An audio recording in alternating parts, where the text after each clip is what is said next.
Africa Enlightenment Center, Religious, Political, and Social Enlightenment.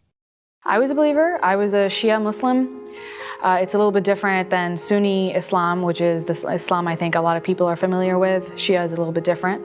It's the kind they practice in Iran. I believed for a long time, and I participated in the local community in Houston, Texas, which is actually a pretty large community of Muslims. And I did that for a long time until I decided that it doesn't make any sense.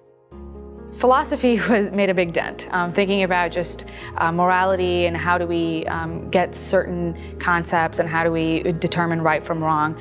As soon as I started looking into what Islam really wanted out of me and what they wanted me to believe, I thought that a lot of this just doesn't feel good or moral or right. So that was, I think, the first thing that I started thinking about before I left. Islam is a gendered religion in the sense that if you are a Muslim woman and you're a Muslim man, you're going to practice Islam very differently. Those mean very different things to you. What it means to be a good person is two very different things because those roles are set out for you pretty early.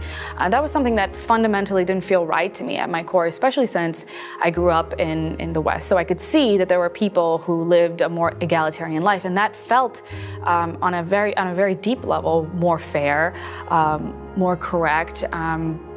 And so then when I started to look into that, especially the role of women in Islam, I found it to be something that was quite harmful to a lot of women and allowed for a lot of oppressions to go on. Interesting because I believe that too. When I was a Muslim, I was told that Islam liberated women, that it was the best religion for women, and when Muhammad came, he gave women rights that they never had before.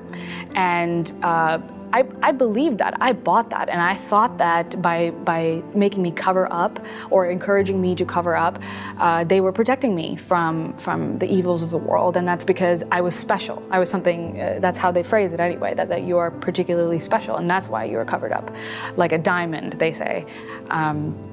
So I actually felt that Islam was good for me until I really started looking into the specifics of it. I started looking into what a woman's worth is. For example, there's a lot of specific parts of Islam that dedicate, 2 witnesses that are female for every 1 male in court. Sharia law tells you how inheritance with men and women is different, and it doesn't really make any sense why a daughter would get less inheritance than a son. And so when you look at it through that perspective, it's very clear that it's not an egalitarian religion.